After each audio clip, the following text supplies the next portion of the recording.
Welcome in. It's 11 Personnel presented by Monticello Bank. Nick Roush here with Adam Luckett today. Unusual start time, unusual day. Everything's unusual. And it's par for the course because we are going to get an unusual game on Saturday night when Kentucky takes on Auburn at Kroger Field. Another 7:45 late night kickoff on the SEC network.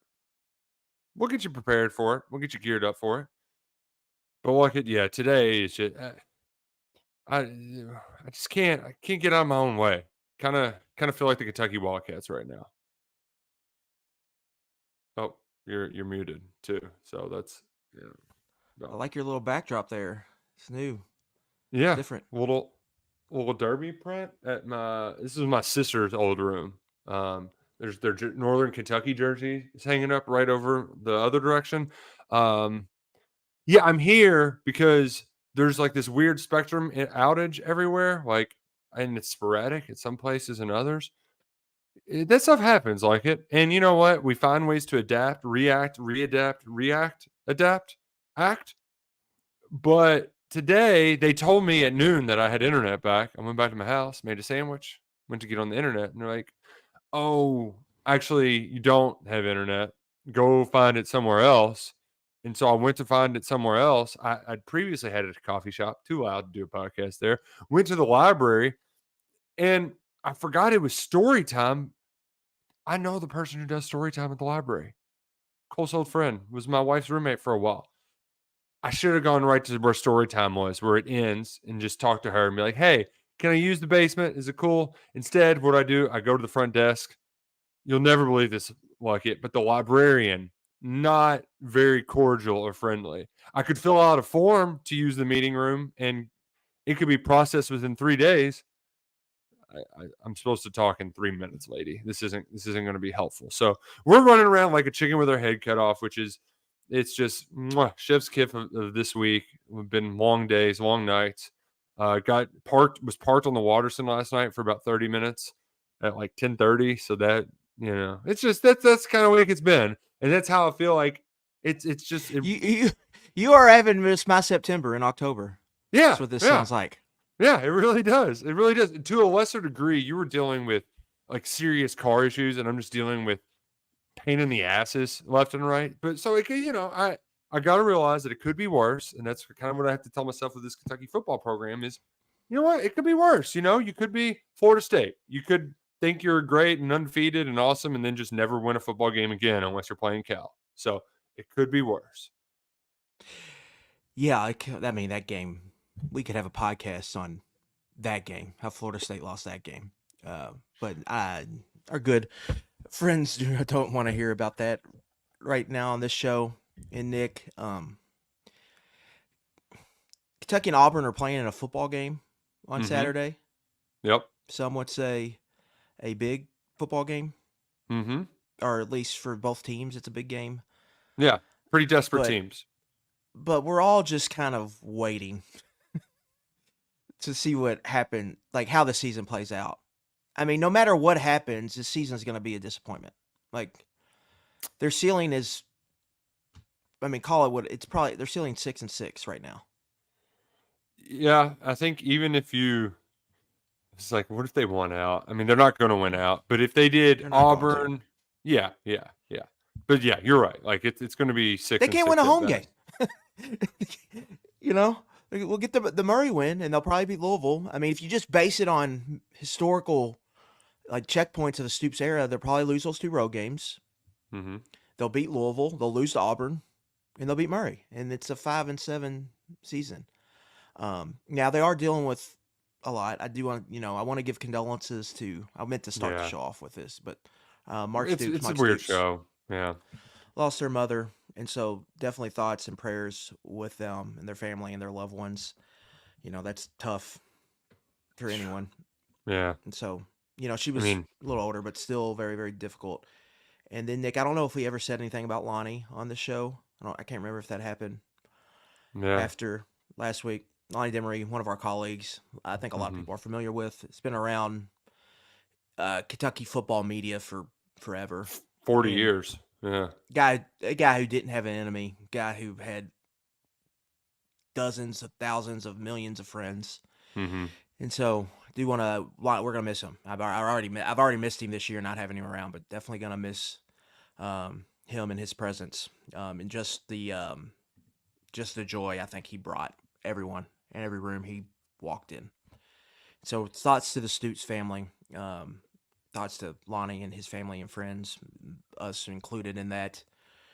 And just, yeah, I mean, just not, we're going to talk about football, but I do want to, I feel, you feel for Mark Stoops and his family. And, a lot of people in that program are probably pretty close. All them Youngstown people Yeah, yeah. that's probably known her Oh, for 40, 50, their whole lives, really. right, right.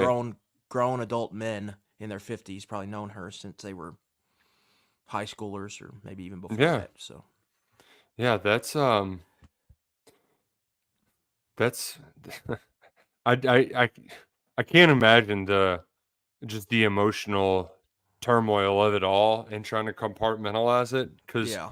I'm sure there's some existential things that he's dealing with as a coach that he hasn't had to deal with before that he's trying to figure out all while dealing with the sick mother. So it's very tough out there. So I'm glad you started that off the top.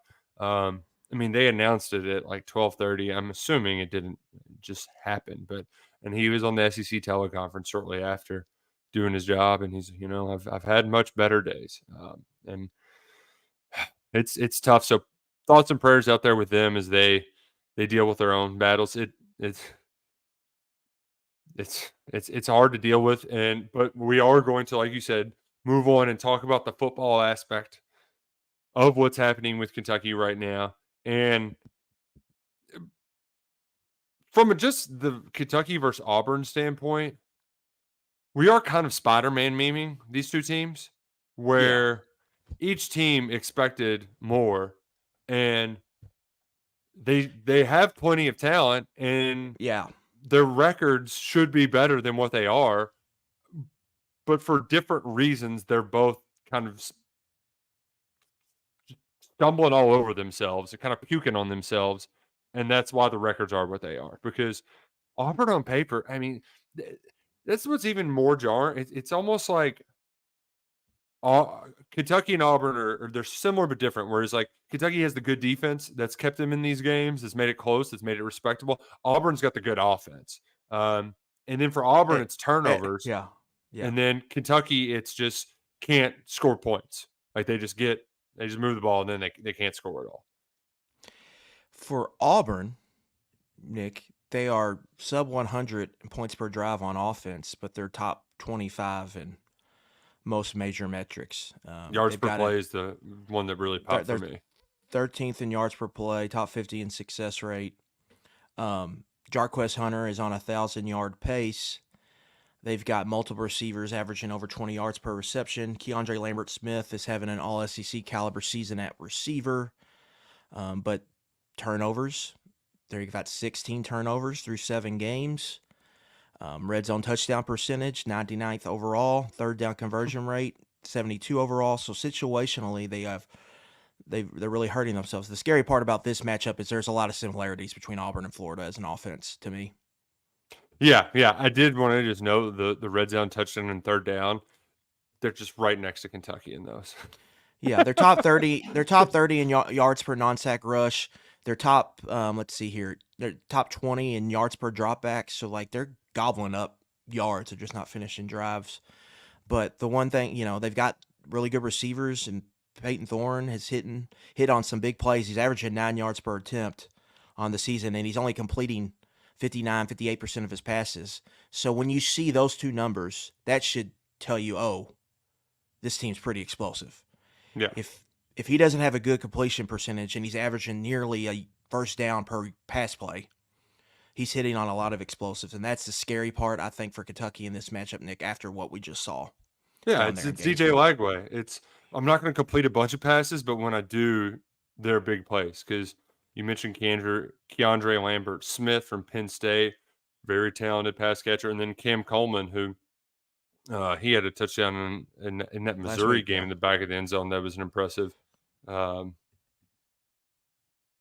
yeah, so they got some ball players. They got some ball players, and I do worry about a repeat performance, but on this other hand, I mean, they've at least seen something like this before, you know? They just Hmm. they just saw an offense just like this, so they should be prepared for it. Yeah, I mean, we'll see. Team's unpredictable in a lot of ways, so I don't really know how that's going to work. But yeah, we'll see. It's just a it it's anxiety inducing for me like it because ahead of the season I had my worries about this matchup because of just what Auburn brought in the passing game. Year 2 with Hugh Freeze, you would think that Peyton Thorne would be able to take a step forward as a passer. Instead, they had to do a little quarterback dipsy do, where one guy's going in, one guy's going out. They eventually settled in on Thorne as being the guy. Um, but if there is one thing that I'm going to like, okay, well maybe here is an area where things might not be 5 alarm fire for Kentucky.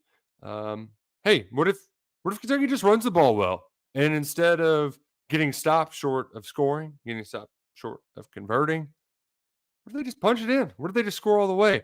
Because Auburn does have a pretty ho hum run defense.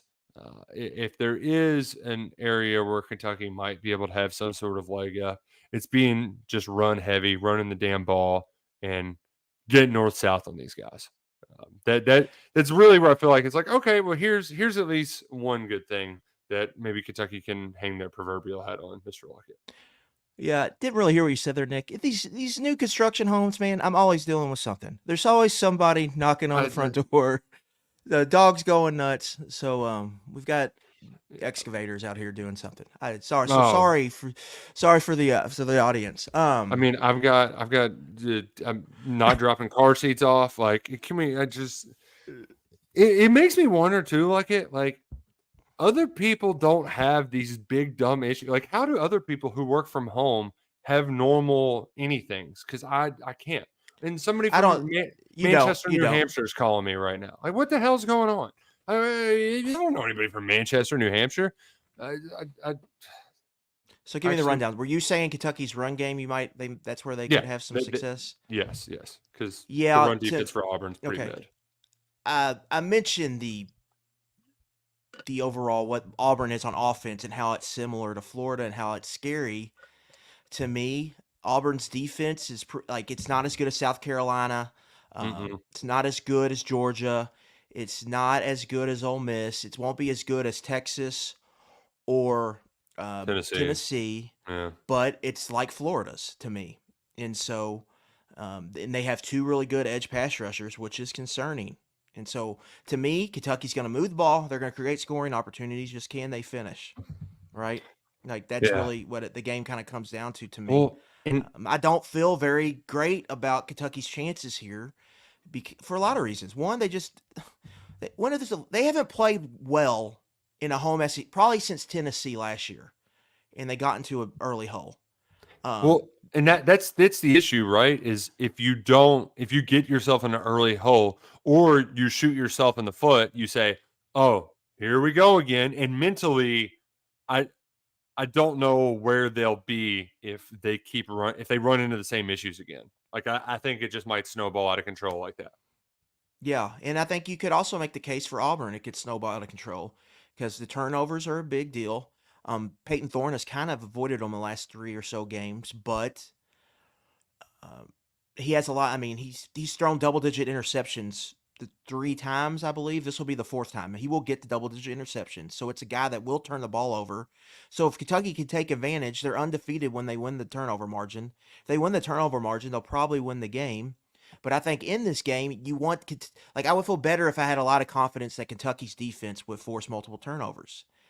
That's just not something they really do consistently. You cannot go into a game and depend on that. Well, you really never can, but it's not their MO like to just create a bunch of takeaways. Mhm. Right? And so you can never really depend on that. So I don't think that's going to happen. And so the matchup is tricky. To me, the big question is, Kentucky's got, like, we all know the red zone and the goal to goal turnover on downs, a big storyline. But to me, the ultimate big problem is the explosive plays. It's not necessarily the lack of finishing drives on these couple red zone possessions. So that's a part of the bigger picture problem to me. The bigger picture problem is that those misses are magnified because they can't get any explosive plays. It's harder for them to create scoring opportunities, and they put a lot of pressure on themselves because they can't get, instead of a scoring opportunity possession starting at the 12 because you hit a 40-yard pass play, you're starting every one at like the 40, and you're having to go down there as the windows get small and as the field shrinks. And so to me, it's like, how do you find explosive plays? I think I'm going to write about this week. I would play Jamari and Wilcox more. Like, I think that's a way to do it. And then I think passing wise, we just need to see more vertical shots down the field. Like, you just have to take your chances, even if it's covered up, that maybe you can make a play. Especially now that teams are, like Florida specifically was dropping into slant windows for Denke across the middle. Like, teams now know that's where they're going, so you have to find a counter. Did you see the quote last night from Bush Hamden about getting Jamarian Wilcox the ball? No, I listened to the press conference, but I don't necessarily remember a quote about Wilcox. Well, because I asked about finding the right running back rotation, and I was kind of wanting to direct it more towards how you fit Chip into the equation. And it's like, some guys are better than others in certain situations. And, a lot of it's getting familiar with the playbook. So, and for Jamarian Wilcox, it's making sure he knows what he's doing on those plays. So basically, I guess they've got like 3 or 4 plays that he can run. And they're just like, all right, well, we got to time these up right. Well, and we've talked, big picture talking point this week has been about like the culture. Mm-hmm. And like, some people are terming it as discipline, but it's just like to me, it's almost like having having your players be reliable and accountable. Like Wilcox is a perfect example of this. What little we know. Mm-hmm. Like, the little we know is he doesn't tie his shoes and his shoes come off. And that the playbook, it sounds like he doesn't know the plays. Yeah. And so really, how can you play a guy like that? Yeah. But they're at points where they have to play him because they just don't have, we kind of don't have another choice. And so it's just a frustrating thing. I think they're dealing with it, the kind of the right balance to find in situations like this. Kind of feels like that way sometimes with Berrien too, where the reliability isn't really there. But who else are you going to play? They're kind of stuck, and there's no magic wand to wave to fix the offense. They just got to keep pushing and be more process based. I mean, Berrien has made the 2 best plays on offense by a mile this year, or the 2 best plays that led to scores, with the kickoff return and then the big catch against Ole Miss. Just 2 incredible plays. Mm-hmm. But you have to live with he's almost like a home run hitter that strikes out a lot, But at some point he's gonna hit one 500 feet out of the stadium. I hope there's a couple of those for this upcoming Auburn game where I don't think Hugh Freeze is necessarily on the hot seat, Mr. Luckett, but there is some folks aren't happy down there. So, well, regardless, next year is huge for him. Regardless, I mean, he's not getting fired this year, but next year is kind of the year for him. But yeah, old Deuce Knight, he's your DJ Lightweight. A lot of comparisons between Billy Napier's Florida and Hugh Freeze's Auburn. Before we move on, I do want to remind you that we are brought to you by our friends at Monticello Bank, proud presenting sponsors of 11 Personnel. They're not going to leave you in the dark like Spectrum, right? They're not going to leave you hanging. It's where people matter at Monticello Bank. So go see them in person. They've got 21 different branches all over the state. It's pretty great. It's pretty great when you go in there. There's a friendly face all the time.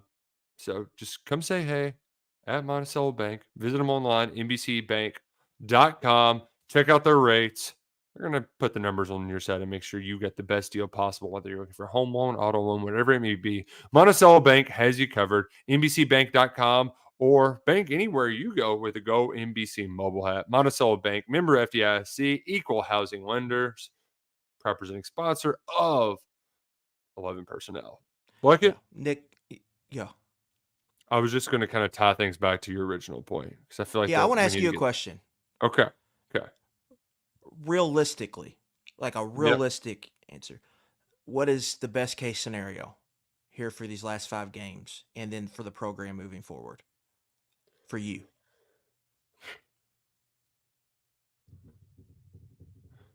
Uh, it's hard to put it together. Um, but I think it's have some stuff go your way and you beat Auburn. Don't get completely embarrassed at Tennessee. Uh, no sweat against Murray State. Uh, have fun at Texas. I don't know. And then beat Louisville again when they think that you can win. And so 6-6. Yes, you're kind of at a stalemate, but throughout those last 6 games, Brock Brock starts looking like a dude that looks like, okay, all right, yeah, I want to see more of this guy because I feel like we've just got a lot of um, ho hum with him, and even though the defense is going to lose a lot of guys, you kind of know what they'll be moving forward. But offensively, you mentioned the second year bump with a quarterback and a coordinator. That's never happened for Mark Stoops at Kentucky. I think Patrick Towles might be the only one, but he didn't even have back to back coordinators. Some Steven Johnson, I would he was better in year 2, I thought, but he just got injured. yeah, like he got Same injured. with Terry Levis Wilson too, got injured. Will and like Levis. yeah They all get injured year 2. It seems yeah. like. So like maybe like if Brock starts putting on a superhero cape and Hardly Gilmore, this young receiver who you've heard a lot of great things about is looking awesome, then okay. Man, that feels like a best sort of case scenario. And then you go to the Gasparilla Bowl and then you just light it up at the Trop, which I guess they got to play that somewhere else now that the Trop's. It's been in the Buck Stadium the last 3-4 years. Oh, I'm missing out on the Trop then. And that's not a great worst case scenario either. Like and there's part of me too that like, I do think that Brock has flashed, but consistency and then having the time and the pass catchers to do it, it's like I'm glad they're going to probably play Malachi Wood a lot more this week. Like that's some hope for the future. Yeah. Yeah. I want to get to Malachi Wood in a little bit. Mhm. Brock Vandegrift, even his 2 interceptions, we all know the one huge drop that almost was a pick 6, but the other one was a misfire across the middle, and you can't miss across the middle, but it hit 2 Kentucky receivers' hands before Florida intercepted it. Like, very easily Mhm. could have not been an interception. Yeah. He's not getting a lot of time. I think he's gotten better navigating the pocket. Him throwing the football vertically, I've been really impressed with when he's been able to do it. He hasn't Mhm. missed guys when they're open. I think even on some of the posts that have been incomplete, he's given his guy a chance, and I think a couple of them have led to PI calls. So that rip to Fred Ferrier on the in cut on 3rd and 9 on the third quarter drive, Mhm. touchdown drive, that was an impressive throw to me. And I think we've seen him rip some of those balls in between the hashes across the middle. He's ripped it from the opposite hash and hit sidelines on whether it be a hitch or a comeback. So I like some of the stuff we've seen from Vandegrift.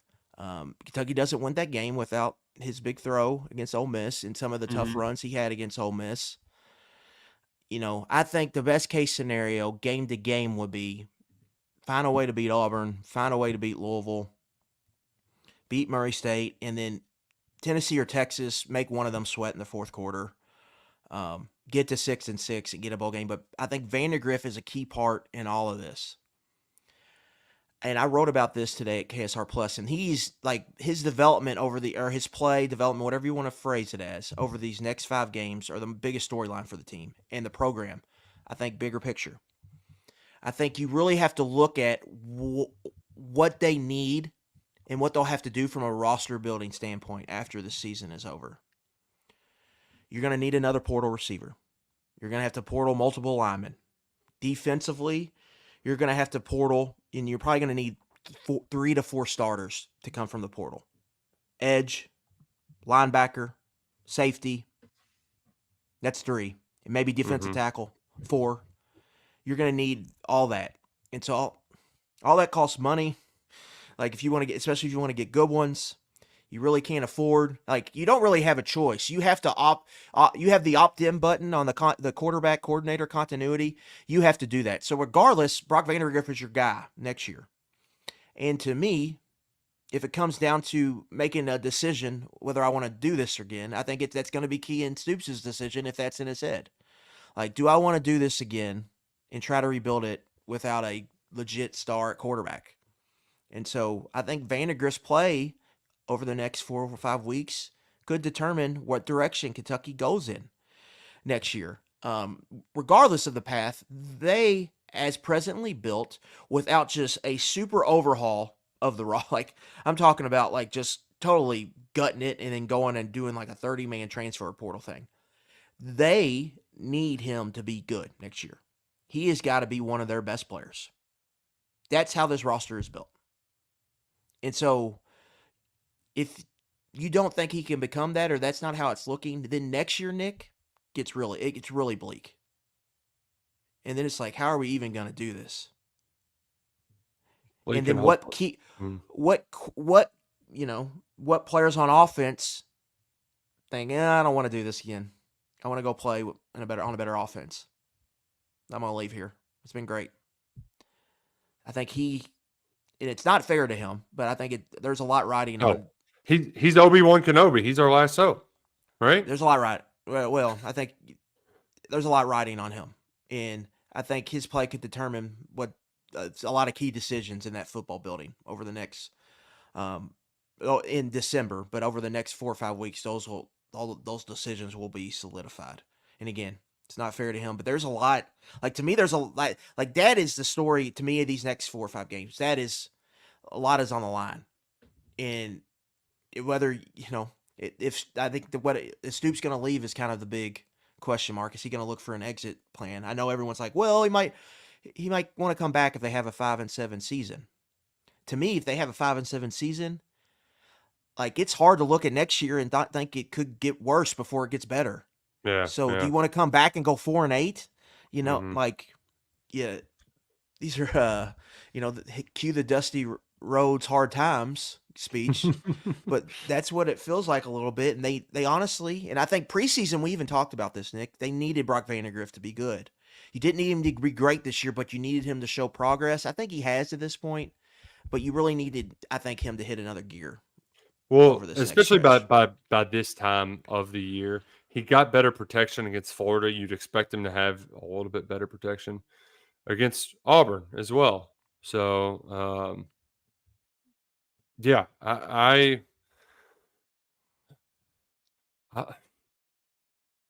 saw the kickoff for the Tennessee, the kickoff time. My body it gets distressed thinking about that game because that Tennessee defense, they're going to eat. They're going to eat, and yeah, we've got Tennessee. At least this Tennessee fan was nice in the chat. How's Mincy looked? He's getting benched, and I think he's injured. So yeah, he's not going to play. Well, I don't know if he's going to play at all, but Malachi Wood played 31 snaps at Florida. He's going to play more this week for Mincy, and yeah, there was some. I remember Cole Kublik kind of alluding to it, but SEC guys who are good don't go to the portal often. So I think we're learning our lesson about portal offensive linemen. I know I did. Yeah, that's another conversation we need to have in the offseason, but this is I need to add up the numbers, but they're probably let's say you just take 2 offensive line transfers, Nick. It would be like 8 or 9 they've taken over the last 4 years. That's a all lot. OL transfers. That is no way it's to live and play offense. That has to end, and you have to fix it. Just speaking of it could always be worse. I did listen to our guys from Sooner Scoop last night. I was sitting in traffic, just like, I'm in hell. What are these guys talking about? Like Eddie and George and those guys, and they were they're living in it right now. Like Oh they're yeah, having to use the bleep button. And the weird part for them too is we kind of saw it coming with the portal stuff, but like they still have their staple coach that built their offensive line into dogs for a long time. So they're even in a weirder spot. But yeah. yeah, I we mean, we if you learned. lose, it can get. If you have any slippage that position, it can get ugly quick. Yeah, And Nick, if they just add 3 offensive line transfers, which I think is fairly possible this offseason, mhm. that would be 10 transfers at the position in the last 3 off seasons. Whew. At least though that there is you hope that the early returns on Malachi Wood are good. Eric Wolford said, it typically takes 2 years to get guys ready to play in the SEC, just from a physicality standpoint, and then between the ears standpoint. He's like, you're going against NFL offensive line or defensive Yeah. linemen, so like you And it you're hasn't playing been them, 2 years for Wood yet. That's the worry. and that's what happened with Jagger. He had to play after only one Yeah. year, and it kind of spiraled. Yeah. I will say with Wood, like he got beat pretty bad on the last real drive Kentucky had. 3rd and 11, got beaten like a second. Guy got inside of him, turned the short corner, hit Brock Vandegrift, led to a 4th and 11. He's still got, I think, a ways to go from in the run game standpoint. So we'll see. Auburn's got 2 really good edge rushers in Keldrick Falk, and the other one's escaping my name. He's Man, McLeod. So I we're gonna remember. find out about Wood, but that's my concern. Like, Are you gonna are you you're gonna gonna, spoil or ruin a good thing, potential good thing? yeah, and that's why Abasem. I'm glad they haven't played him. Just Yeah, let yeah. him cook in your development oven. But yeah, it's concerning when you kind of look at, because it's the same. They end up having it's like 22. I got to count now. Like next year will be the 4th year in a row where the biggest problem on the offense is the same. It's the offensive line essentially. Um, and it was a one constant for you for 5-6 years that you can't depend on anymore. Wide receiver play, top to bottom, has remained an issue, and quarterback play has been an issue. So now you've got 3 issues every year. Every year, quarterback and receiver play has kind of been iffy for the Stoops era more times than not. And now O line every year is a problem, Yeah. and it's just hard to play offense like that. I did want to mention, I remember Keldrick Falk getting offered when he was like 15 years old at a Kentucky football camp. And so the fact that he's now good in the SEC really, really ages you. To your point, though, like I don't know when we had this conversation last year or 2 years ago or when it was, but it does feel like every time it's like a game of Jenga, you move the brick and you're okay, well, this is more stable now, but you're moving it out so it gets less stable. Like it's just you Yeah. fix one thing and then the other thing goes to hell. You know, it's just one thing after another. Well, it's like Vegas vacation.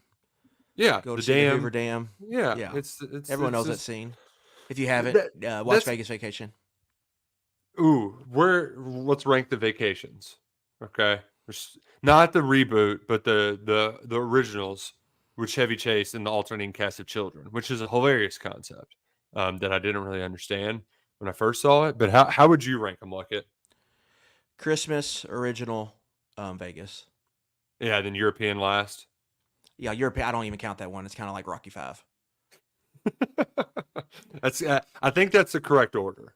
Um, Even though like just the laughs in Christmas Vacation, I they really pack a I punch there.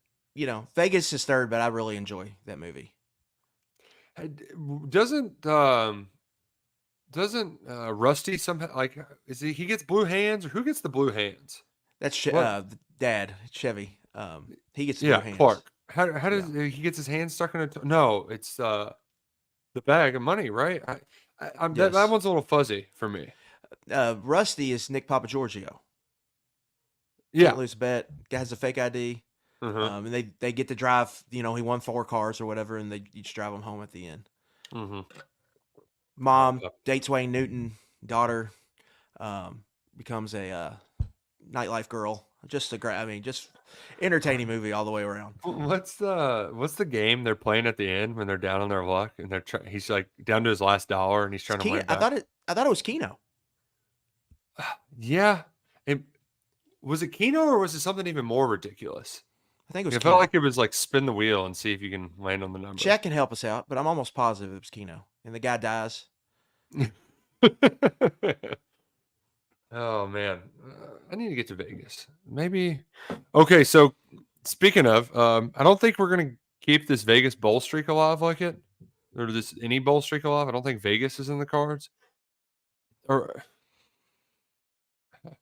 how tough of a pill is that to swallow? Because typically Stoops, not to say he diminishes it wholly, but we did get to that point in recent years where you get to the 6th win and Dick Gabriel would be like, um, "You're bowl eligible. I know you probably don't think it's a big deal, but it was a big deal around here for a long time. When we might get to that point where it's like, you're not bowl eligible anymore." Well, I think you get the extra practices, but with the roster turnover so much, and then what they're dealing with in December during bowl prep, it's almost become like something that doesn't. I don't know if it necessarily helps you a ton going through it.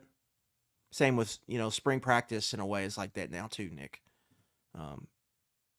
Guys are changing so much and all that it doesn't have the value it used to have. Yeah, So from that yeah. aspect, it's not good. But for the program, it's something they frequently throw out there as one of their bigger accomplishments. Mm-hmm. And so you would not be able to throw that out there anymore. That would be, that would take a hit. And then to me, it's not. To me, it doesn't really matter. To me, it's like, all right, you don't have a bowl game. You have all this time. So how are you going to fix or try to fix this downturn, right?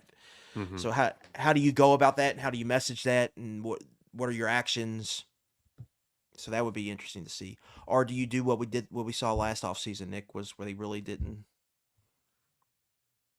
They just decided to be quiet and go to work, which is, I think that was fine. I think in the moment, I think I understood why they did that, but you do that and then you have this type of season, and now I think there's going to be more of a desire for some answer or for people to hear about how it's going to change, and so how do they go about handling that will be interesting to see. And then what's the head coach's decision?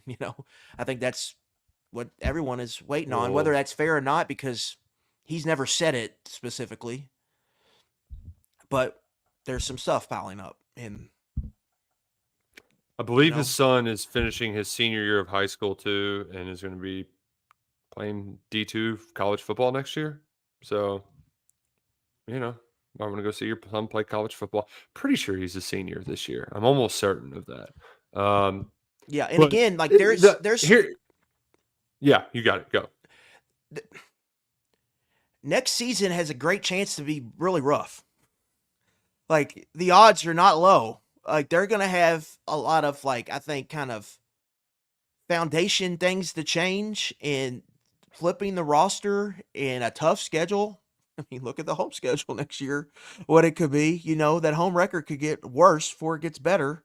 And so figuring out how you do that, and then I think odds are high you're looking at another 5-7 type season next year. Is that something you want to deal with? There's that. I'm fascinated by just the timeline of things, how they'll look, because they'll be different this year. Signing day is the Wednesday after the Louisville game, right? Or is it 10 days after that? It's early December. I think you're right. Yeah, I think it's before the conference championship games are even played. So you sign a high school recruiting class, but the portal's open, and then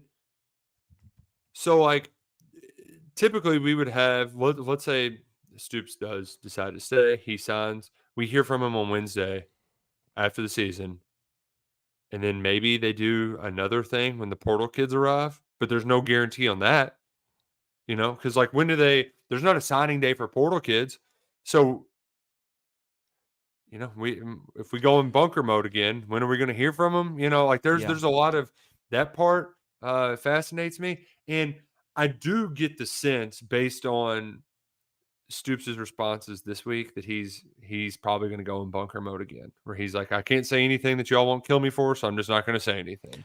Yeah. Which it was, Wednesday, December 4th is high school signing day. And then let me look up. The portal window got shrunk this year, which I think is overall a good thing. yeah. So that would be before conference. That would be it's that before, week. yeah. Like they're gonna play Louisville, and we're gonna get right into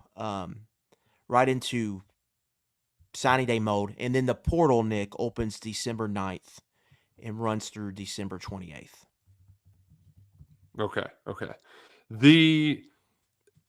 But just thinking of him and going into lockdown mode again, that when you're looking for answers and then there's not even bowl, like we didn't hear from him last year after the A&M stuff until he had to do bowl responsibilities. So I don't know exactly what that would be.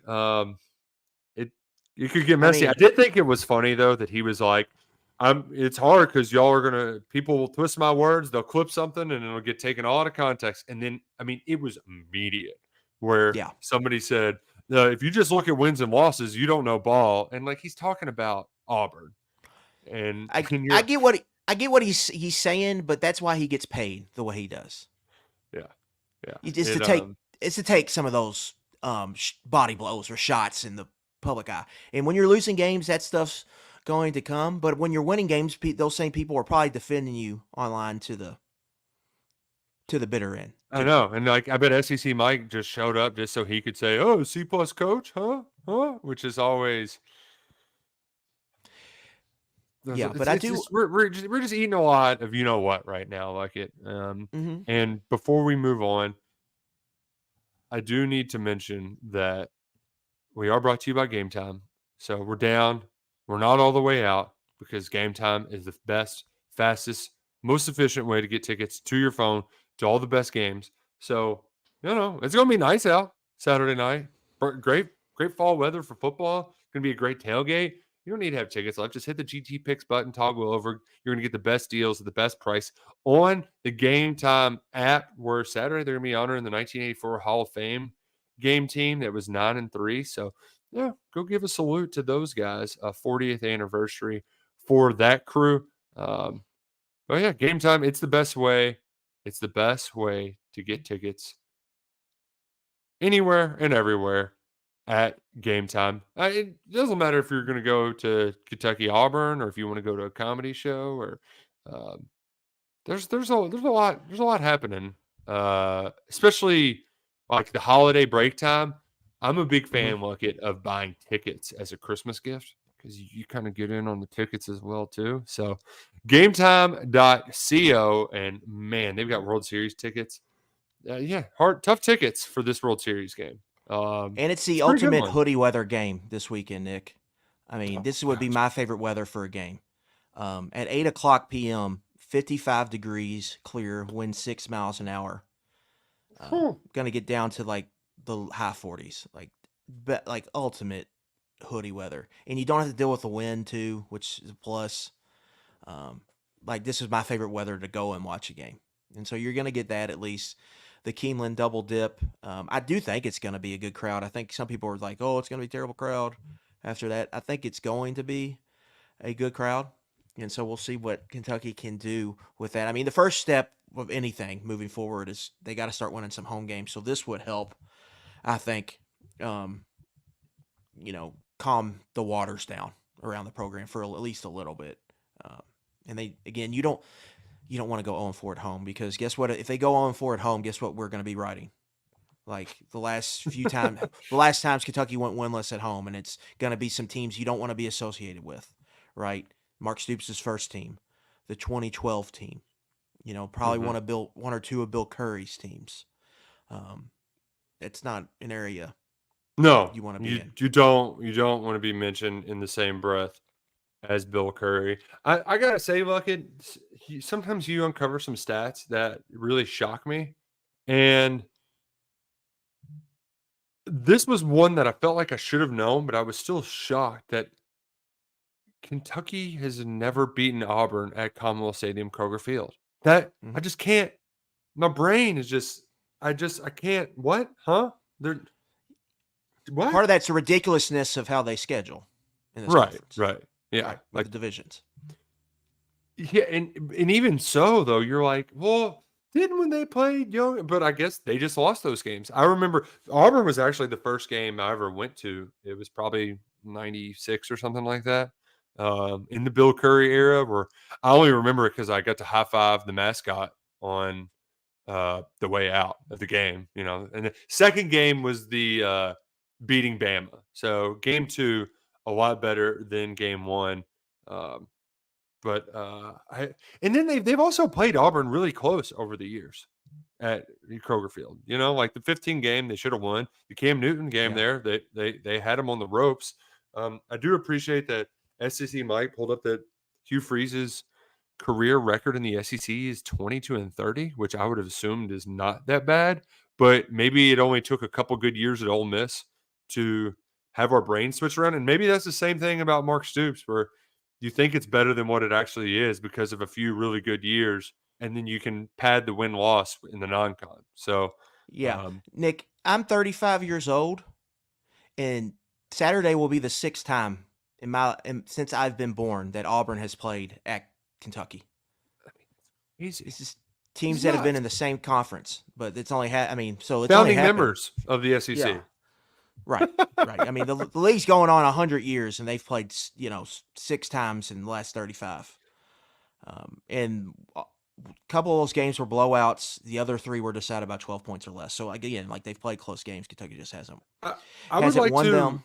give Auburn some props too. I really like their color combo uniform. Like I really the navy in not like bright orange, but like just a little orange trim. I think it's a good look. Really like the Auburn look, but it's so funny to me that this year's team really embodies the spirit of the chaos that happens on the plains on a regular basis. So like they're at least used to this. I just I mean what is like can you lay out a scenario on Saturday that sounds ridiculous but is actually like wouldn't surprise you whatsoever at all? Because I could see a scenario where Auburn turns it over 3 times and wins the football game. Right? Like you like that I can just put it I in my don't think head. that would happen. I don't think that if Kentucky gets 3 turnovers, they'll win this football game. I would be shocked. I mean, absolute. Kentucky would have to turn it over like 3 or 4 times. Would you be shocked? No, but I think We could have an Auburn for the Kentucky Florida 7 turnovers 1993. well, Kentucky hasn't got a lead yet, Nick, in these SEC games. They haven't had a lead. More than 3 points. I'm pretty sure. It, If Stoops gets up if he gets up 2 possessions, they are running that thing, and they are sitting on it, and they're getting back in deep zones, and they're not. You know what I'm saying? Like they're mhm. going to shrink that game. Like with how Kentucky has played and how they're built, I actually think they're built to really give teams a hard time if they could get a lead. But They they just never haven't been able to get a lead. and they've been bad on first possessions on offense and defense, right? Like Vanderbilt, Florida, Defensive specifically, yeah. yeah, like they don't settle down. The offense will just get to the 40 and then have a penalty or something and kill a drive. But that's most of their possessions. But the opening drives, I guess that is your keys to victory. Is just Damien, can we play with the lead for once? Make Peyton Thorne throw it all over the yard. Yeah, but sometimes Auburn's been at their worst when they've been ahead, too. So maybe you want them to This get is ahead. just That's where their this is mistakes come. I don't. Yeah, um, yeah. I think you termed it as expect things to get weird for Auburn. Nick, they're 2-5. They still got a game at Bama. They got to go to Bama now. Maybe that's not as challenging as it used to be. But they have 3 consecutive losing seasons. And loss to Kentucky would pretty much lock up a fourth. They would only need one more loss to have another losing season. It'd be a real So you shame if could they did. It'd be you it'd be could do nice. that you could really send them into a tailspin if you are Kentucky. Another So is weird this thing about this year, Kentucky's a betting favorite again. I need to go through it, but I'm pretty sure they've never been a betting favorite in 4 SEC games in the Stoops era. they just keep losing them too, which is even weirder. I mean, that's got to be. I'm going to go through that because they won't be another favorite in the last 2 games. So they would have been a 4-time betting favorite, and they could go 0-4 in those games with a loss on Saturday. Oh, it really is So people talk about not getting respect, like Kentucky not getting respect. This team has gotten too much respect. We're in a weird spot. Whoever loses this game on Saturday, there's going to be some panic. There's going to be some overreaction, and it's all justified. So a real just loser leaves town sort of matchup. I don't know even that doesn't even accurately describe it. It's more of just like who You're just your both seasons are teetering on disaster, and you have a chance to kick the can down the road to survive a little bit. You know what I'm saying? it's survival of the fittest.